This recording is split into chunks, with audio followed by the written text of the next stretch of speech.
वक्फ board में जो money laundering का पूरा मामला आया था उसमें आप विधायक अमानतुल्लाह खान को ईडी ने गिरफ्तार किया था। 4 दिन की रिमांड दी गई है और इन सब के बीच आम आदमी पार्टी अब सियासी आरोप लगाकर बीजेपी को घेर रही है। आम आदमी पार्टी का कहना है कि आम आदमी पार्टी को तोड़ने के लिए बीजेपी ये साजिश कर रही है, लेकिन इन सब के बीच अमानतुल्लाह खान को 4 दिन की रिमांड पर भेजा गया है। क्या आप अभी भी माता पिता बनने का सपना देख रहे हैं? अपोलो फर्टिलिटी के साथ अपनी माता पिता बनने का सपना पूरा करें। मुफ्त परामर्श के लिए 9953975611 पर कॉल करें।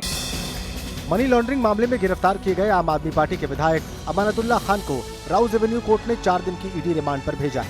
6 सितंबर को ईडी अमानतुल्लाह को फिर से कोर्ट के सामने पेश करेगी। फर्जी मुकदमा है जिसकी ना कोई सबूत है, ना किसी किस्म की कोई रिकवरी है। अमानतुल्लाह खान पर ईडी की कार्रवाई के बाद राजनीति गर्म है। आप और बीजेपी दोनों एक दूसरे पर हमलावर हैं। न्याय मिलेगा अमानतुल्लाह को भी, उनके खिलाफ कोई सबूत नहीं है, कोई मामला नहीं। अपराध करेगा उसको तो जेल में जाना पड़ेगा। उत्तर प्रदेश की राजनीति इन दिनों टोपी के इर्द गिर्द घूम रही है। अब डिप्टी सीएम केशव प्रसाद मौर्य ने समाजवादी पार्टी पर एक बार फिर से टोपी को लेकर निशाना साधा है और केशव प्रसाद मौर्य ने बयान दिया है, कहा कि समाजवादी पार्टी के साथ टोपी का खेल निराला है। इससे पहले टोपी के रंग को लेकर भी वहां पर सियासत हो चुकी है। यूपी की सियासत में इन दिनों लाल टोपी को लेकर घमासान मचा हुआ है। केशव प्रसाद मौर्य ने टोपी को लेकर समाजवादी पार्टी पर निशाना साधा। उन्होंने सोशल मीडिया एक्स पर लिखा, समाजवादी पार्टी के साथ टोपी का खेल ही निराला है। सिर पर लाल टोपी और पैजामे की जेब में सफेद जालीदार टोपी, इन दोनों टोपियों के बीच झूलती है एसपी। 2027 में 2017 दोहराएंगे। डिप्टी सीएम केशव प्रसाद मौर्य के टोपी वाले बयान पर अब सपा के पूर्व सांसद एसटी हसन ने पलटवार किया है। क्योंकि सिर्फ निराशा है, उनको मालूम है कि आने वाले 2027 के चुनाव में उनका सफाया होने जा रहा है। अब बात कर लेते हैं प्रधानमंत्री नरेंद्र मोदी के अंतर्राष्ट्रीय दौरे की। ब्रुनेई और सिंगापुर की यात्रा के लिए प्रधानमंत्री रवाना हो गए हैं और इस यात्रा का जो सबसे अहम मकसद है वो है सेमीकंडक्टर और फ्री ट्रेड एग्रीमेंट। इन पर प्रधानमंत्री का फोकस रहेगा। पहली बार कोई भारतीय प्रधानमंत्री ब्रुनेई की यात्रा पर जा रहे हैं। ब्रुनेई के बाद सिंगापुर प्रधानमंत्री जाएंगे। प्रधानमंत्री नरेंद्र मोदी आज से 5 सितंबर तक ब्रुनेई और सिंगापुर के दौरे पर रहेंगे। अपनी यात्रा के दौरान पीएम मोदी पहले ब्रुनेई जाएंगे, इसके बाद वो सिंगापुर की यात्रा करेंगे। पीएम मोदी की यात्रा से दोनों देशों के साथ भारत के रिश्ते और मजबूत होंगे। ब्रुनेई दौरे पर सेमीकंडक्टर सहयोग, हाइड्रोकार्बन और प्राकृतिक गैस आयात को लेकर समझौता हो सकता है। ऊर्जा सुरक्षा, तकनीकी सहयोग और क्षेत्रीय स्थिरता पर ध्यान दिया जाएगा। इसके अलावा म्यांमार के हालात पर भी चर्चा हो सकती है।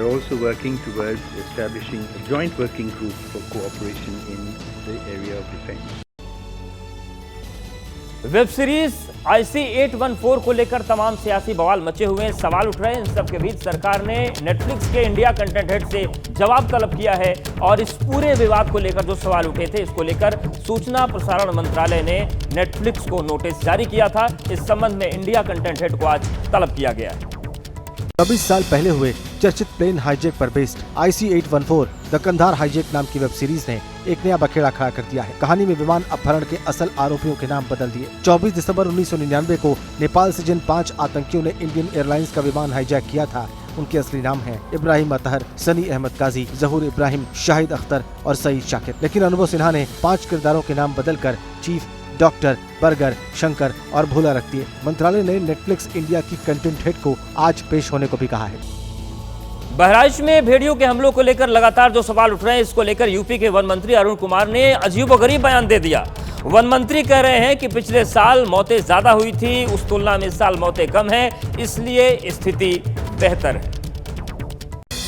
यूपी के बहराइच में भेड़िए का आतंक बरकरार है। वन विभाग आदमखोर भेड़िए को पकड़ने में जुटा है, लेकिन एक हफ्ता बीत जाने के बाद भी सभी भेड़ियों को नहीं पकड़ा जा सका है। अब यूपी के वन मंत्री अरुण कुमार ने भेड़ियों के हमलों से मौत पर अजीबोगरीब बयान दिया है। उन्होंने हमलों को पिछले साल के मुकाबले बेहतर बताया है। पिछले साल के मुकाबले स्थिति बेहतर है।